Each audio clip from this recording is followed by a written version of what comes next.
Have you ever set out to follow the perfect morning routine only to abandon it a few days later and feel like you failed? What if the problem isn't you, but the way we've been taught to meet our mornings? Today, we explore a different way.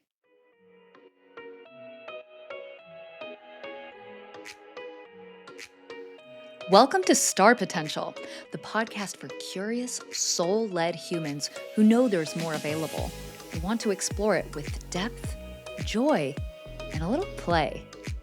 Here, we talk about reclaiming your authentic voice, shedding old identities, and expanding into who you're becoming without taking yourself too seriously. I'm your host, Julie Jo Hughes. Let's get curious, let it be fun, and see what ignites.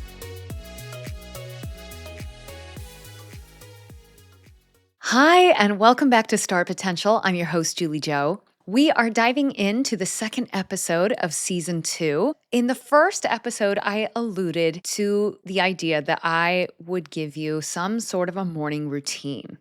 Oh man, we've probably all tried a bunch of those, right? And if you've ever tried a morning routine and you set it up perfectly for all the things you thought you needed, I'm probably not the only one who didn't last in that routine for too long, or something comes along that kind of throws it off, and then you beat yourself up because of it, right?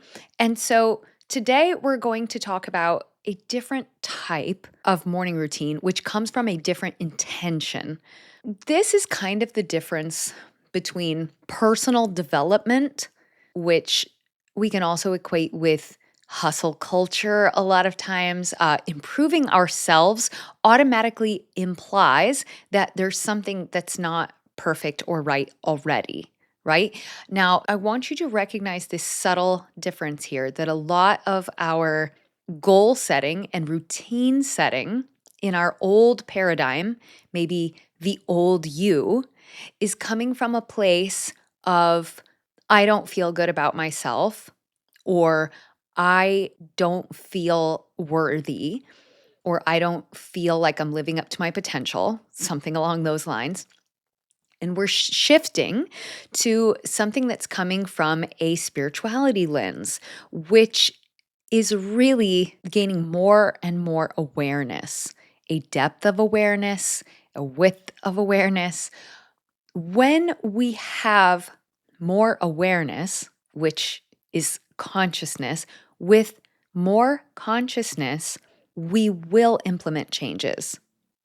We will evolve and grow. Awareness, we can also equate with love. When it's coming from a loving awareness, we can see what we desire to slightly change, to make shifts in so that it is improving, it is growing, it is expanding.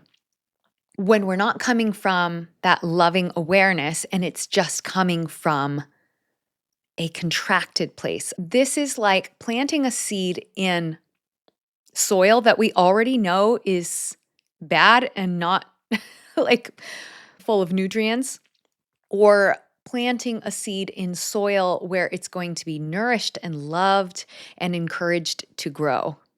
So if we're choosing which of those two soils we want to plant our seed in, which one does it have a higher likelihood of thriving in?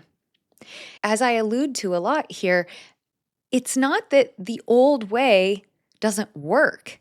It can get you there for sure, but it's not very enjoyable. It doesn't come with inner peace. So, our real intention here for our morning routine is not connecting to a physical outcome. And this is where a lot of us are going to get tripped up because we've never set a goal or gone after something in this way before. Instead, we're going after the feeling that we want to have. It's a way of meeting the day that keeps you connected to yourself first and then throughout the day.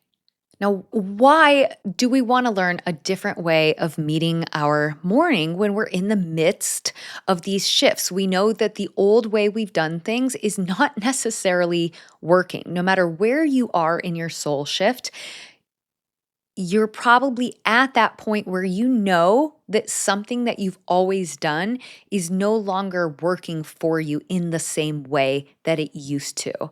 It's either not giving you the same feeling it used to, or it's not bringing you the same results. And you're starting to sense that maybe something that's always worked for you and the way that you've always gone about things might not be the thing that's serving your highest good now. And so when we connect first in our day with the feeling that we want to embody, not only for our day, but just for our well being in our current place of living, that is following a heart led way of living. When we are chasing physical outcomes, or we've determined, I've set these goals because this is what I want to happen. I want my body to look like this. I want my schedule to look like this. When it's coming from that place of specific physical outcome, again, not that it's wrong, there's no right or wrong here, but that is living from a head led way of living.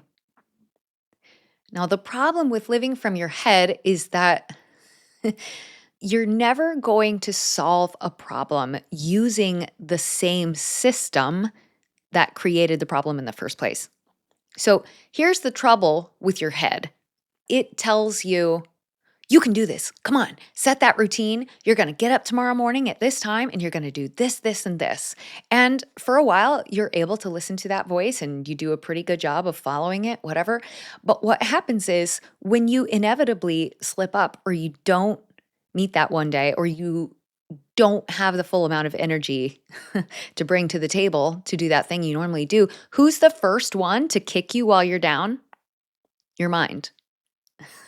He's the first one to say, I knew you'd never make it. I knew you'd never be able to stick with this. Or he says, you're pathetic. You know you're better than this. Get up and do that thing. Or it says, oh, what is wrong with me? I'm such a loser that I can't do this and everybody else can. Whatever that voice in your head sounds like, he can be the biggest cheerleader and the biggest asshole. So, a lot of what we do during our soul shifts is to come out of that head led living, come down into the heart led living, which is directly connected to your soul and knows what you truly want. Living from your head comes from that hustle culture mindset. You're going to beat yourself up when you get it wrong. There's so much pressure to get that routine right. But a soul aligned, which comes from your heart routine, is there to bring you back as like a touchstone to what you want to feel, which can change. It gives you a lot more wiggle room, right? Because when you're embodying the way you want to feel, that can actually change the actions from day to day. It's a much more realistic way of setting intentions because you're listening to your body, you're listening to your environment, you're listening to the present moment and what it's offering to you instead of sticking with some routine because this is what you set out for yourself and this is what you are convinced is going to get you to this physical end goal that you think is going to bring you whatever you actually want, which is a feeling. What you actually want is the feeling of being strong, or the feeling of being calm, or the feeling of being sexy AF, right? That's what you're actually chasing. It's just that you think that by doing this certain workout routine every morning, it's going to get you to that feeling. Or you think that by doing your meditation each morning, it's going to bring you to that peace that you're seeking. So, I'd like to gently reframe this morning routine. Think of it as a relationship with your heart or your soul or yourself, whatever word kind of resonates with you, rather than a ritual or a routine. Routine implies we're not involved in the present moment. We're doing it just because this is what we've said we're going to do every day. Ritual is not far off from that. But a relationship is something that changes all the time, right? You need to be present to the moment, what's happening, to truly be in it.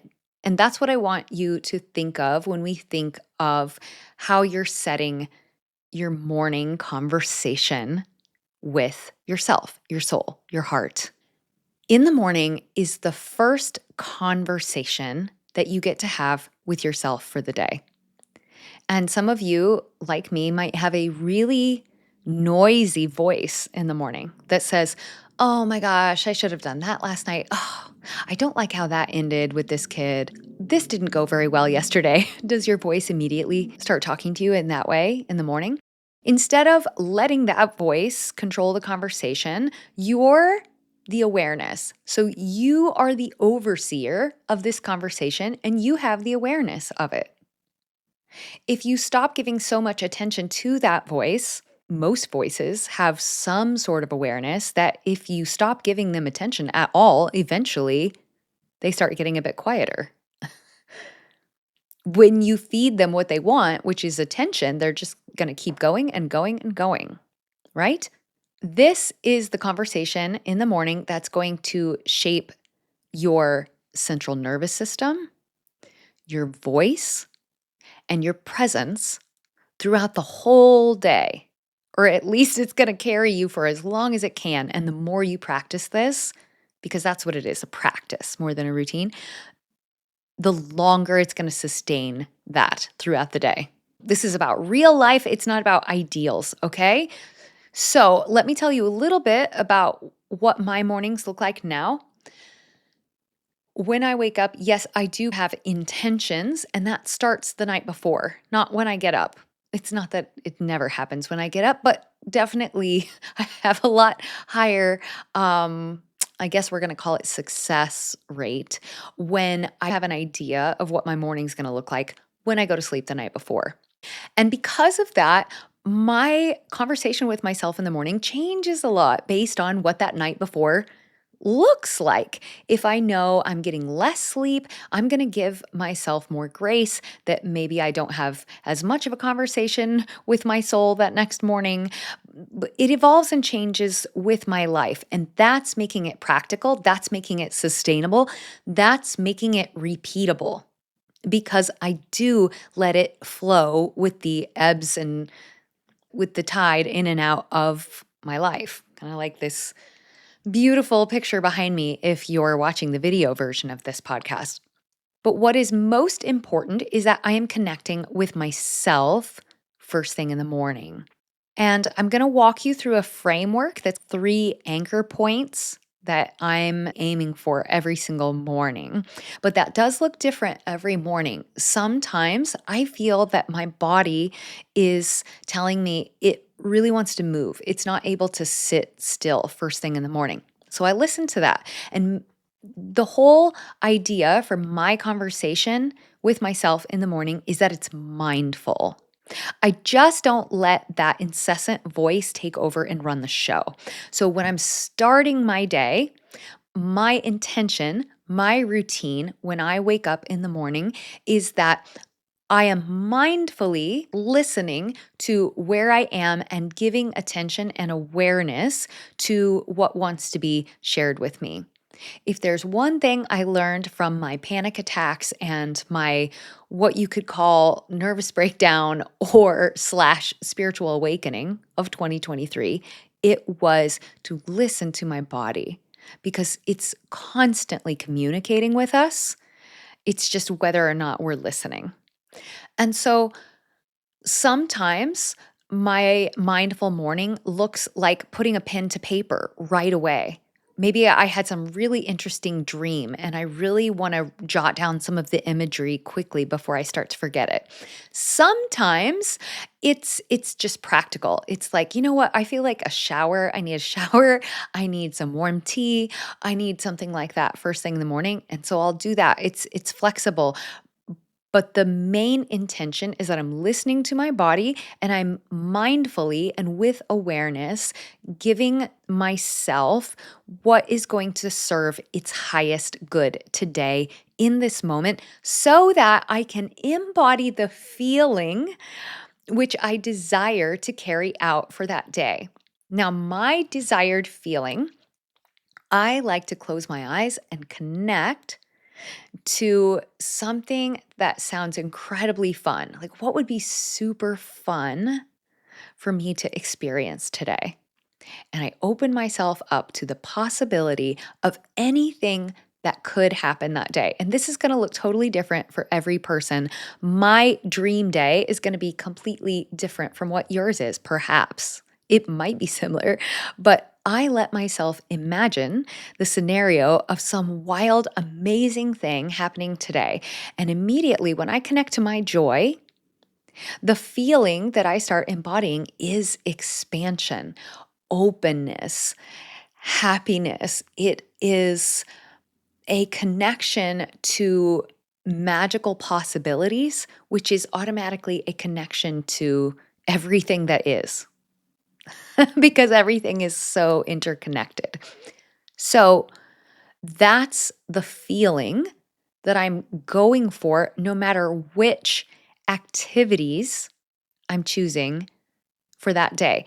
And then as I start connecting to that feeling, it also informs what else I want to do that morning. Sometimes I start in meditation, and as I visualize that awesome day happening, I get inspired to go to my journal and start writing about something.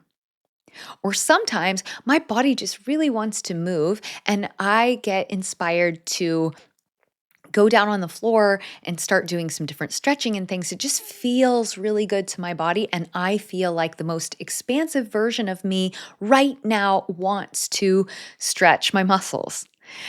So it does change from day to day, but you can see how it's all coming from each day. I'm connecting back to that same feeling that I want to embody throughout my day. When I'm the most joyful, connected, calm, peaceful, expansive, fun version of myself, I carry that energy throughout the day, and that's how miracles happen.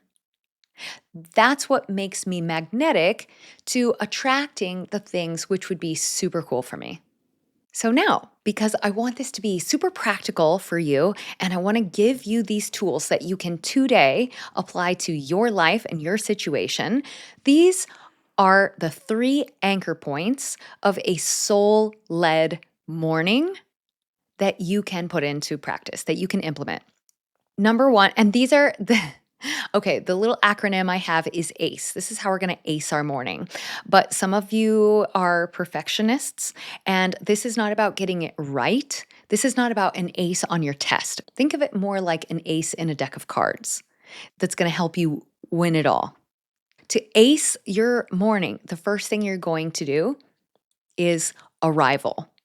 So, your arrival is just one small act you're going to perform that says, I am here. I'm here and I am present to the moment. For me, most of the time, my act of arrival is just simply breath. It's closing down my eyes, it's taking a deep inhale through my nose, holding it as long as it wants to be held, and releasing it fully. This is a signal to our central nervous system that we are safe, that there's nowhere else I need to be right now, that time is irrelevant, and I have chosen to spend this time sitting here in silence, and that is safe for me. Because some of you might be there. I definitely walked through that where it felt unsafe to take time to sit and do quote unquote nothing. That really felt unsafe to my nervous system because not being productive to me equated not being worthy, not being valuable. That's some work that I've gone through. That might be where you are. So, arrival, one small act that says, I'm here. The second anchor point in your ACE morning is connection. Your connection is one moment of listening inward. Now, you get to choose. This can be, you can listen inward with your body. You can listen inwardly to your heart. A lot of times, if I'm wanting to journal first thing in the morning, that's a very common one for me. That's how I really like to get into my ace morning is I'll sit and I'll take a few deep breaths and I tune in to the energy of my heart. I take those deep breaths and I ask, what does my higher self want me to know today? Sometimes I ask, what do my spirit guides most want me to hear right now? Sometimes it's what would feel like fun for me today. But that is your one moment of connection. So that's for me in writing. If you wanted to move first thing in the morning, then your first act of arrival might be lacing up your sneakers or something, right? And maybe your connection moment is just taking a moment to close your eyes and seeing what kind of a run do I want to do today? Do I really feel like I want to improve my stamina or my speed today, which informs what kind of a run that you're going for, you know? But it's again, it's taking a moment to connect with what your body's truly asking for instead of I'm doing speed sprints today because that's what I always do on Thursdays. And that's what I'm doing regardless of what my body is telling me, because that's how we get injured. That's how we get diseased. That's how we get to a place where we're like, how did I even get here? Well, because you weren't listening to your body. It's not all about the end goal. It's also about the present moment. It's actually all about the present moment. Okay. And then our third anchor point for our ACE morning is expression. So there is a phrase I love to use, and that phrase is create before you consume. Instead of, no, I'm not perfect. I do this sometimes too. Instead of picking up my phone and checking my emails or my messages on social media or seeing how many likes my post got or whatever, that is consumption. And I don't allow myself to consume before I have created something. Now, that creation might just be my stretching that I did this morning because that came from the way my body was telling me it wanted to move. Maybe it wanted to put on some great music and it just wanted to jam out a little bit to that music. That's fine. That's a creation that came from my arrival and my connection to myself. But your expression is one small act of your voice or your creativity. Now, when I say your voice, that can mean putting pen to paper also. That's still your voice. It could mean some humming or something. So that's a wonderful nervous system regulation tool is humming. The arrival could be taking a few deep breaths. The connecting could be what would feel best to me right now, and your heart tells you, I'm feeling kind of dysregulated. I actually just kind of want to sit here and come back to myself. Humming is a wonderful way to do that. And that would be your expression is humming. Let whatever tones want to come out, come out. But what you're doing is signaling safety to your body that it is okay to sit right here and take a few moments to do this before we jump into the whole rest of our day. Now, our three anchor points, again, were arrival, connection, and expression. That's how we ace our morning. If you are still a person who's just really set on that morning routine, this is what I always do. I spend 20 minutes writing, 20 minutes working out, and 20 minutes reading or something like that. Like, that's fine. That comes from personal development world. You can certainly set up a routine for yourself. All I ask is that you ace your morning first. This whole three anchor system can come in less than a minute or two. I love to give it much longer, like even 40 minutes a lot of times. But again, that's something that changes based on what I feel like I need that day. Sometimes just 2 or 3 minutes of acing my morning, a little bit of humming, a little bit of jotting down something that came to me is enough to kind of settle me into the feeling that I want to embody for the day. And then I'm okay to go ahead and start tackling my to-do list, which is I needed to finish this project before the kids get to school. Ooh, I wanted to make them this breakfast this morning, so I'm going to go ahead and start making that. I needed to pack this thing for later. I need to throw in a load of laundry. That's fine. I can go ahead and do those things because I've already aced the feeling I want to embody for that day. Yeah, so I want you to make this your own. This is not about comparison. It really is about experimentation, finding what works for you. But I think that you'll find that when you ace your morning before you go into some kind of physical based routine, that you just start to carry a different energy throughout your whole entire day. This affects how you connect to yourself, how you go after your goals and dreams. This affects how you are in relationship with those closest to you and those a little bit further out from you.